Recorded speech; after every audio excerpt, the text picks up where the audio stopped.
ମନେକର ଆମେ ଗୋଟେ ପ୍ରେଜେଣ୍ଟେସନ୍ ତିଆରି କରୁଛେ ଆଉ ଏଇ ପ୍ରେଜେଣ୍ଟେସନ୍ ବନେଇବା ସମୟରେ MS ୱାର୍ଡ଼ କିମ୍ବା ଏକ୍ସେଲରେ କିଛି ଡାଟା ଅଛି। ସେ ଡାଟା ଗୁଡ଼ିକୁ ଆମେ ଏଇ ପ୍ରେଜେଣ୍ଟେସନ୍ ସ୍ଲାଇଡ୍ ଉପରେ କେମିତି ସହଜରେ ଆଡ଼ କରିପାରିବା କ୍ଲିପ୍ ବୋର୍ଡ଼ର ଅପସନ୍ ବ୍ୟବହାର କରିକି ଏଇ କ୍ଲାସ୍ରେ ଆମେ ଶିଖିବା। प्रथमे आम MS ୱାର୍ଡ଼ थी डाटा को देखुचे।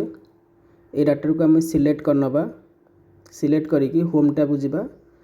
या आम कॉपी करदे फास्ट क्लिपबोर्ड ग्रुप रे थिया कॉपी ऑप्शन उपर क्लिक करदे। कॉपी हो गला। कॉपी होला परे क्लिपबोर्ड साइड देख गोटे आरो साइन अच्छी क्लिक कला परे सेटा शो करुच्ची माने डाटा कॉपी हो जाइए। तापर आम सेमती एक्सेल को जीवा को मिनिमाइज करदे। एक्सेल सीट ऊपर थिया टेबुलटा को आम सिलेक्ट करना फास्ट। तापर या आम कॉपी करवा। देख से जो क्लिप बोर्ड लिखाई गोटे आरो साइन साइड रे अच्छी तापर क्लिक कर।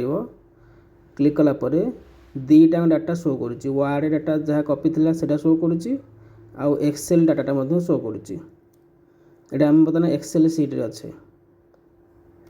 या आम मिनिमाइज करदे। पावर पॉइंट को आसवा। आम पाखे दीटा स्लाइड अच्छे।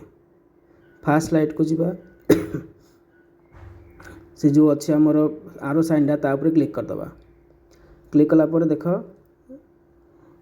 जो डाटा अच्छी तापर क्लिक करिकी पेस्ट कला परे आमर पावर पॉइंट रो स्लाइड रे MS वार्ड थे डाटाटा पेस्ट हो गला। सेमती सेकेंड स्लाइड को आसवा। से पॉइंट उपर क्लिक करवा। एक्सेल डाटाटा कौन हम ना पेस्ट हो। तेणु क्लिपबोर्ड ऑप्शन व्यवहार करिकी आम सहजरे कॉपी पेस्ट कर परिबा।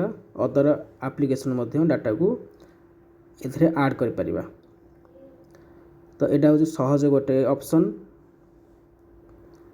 आपण माने समस्त यूज करथिबे किंतु एई टाइप रो केबे बोधे यूज कर नथिबे। तेणु याकू प्रैक्टिस करंतु बहुत सहज हबो।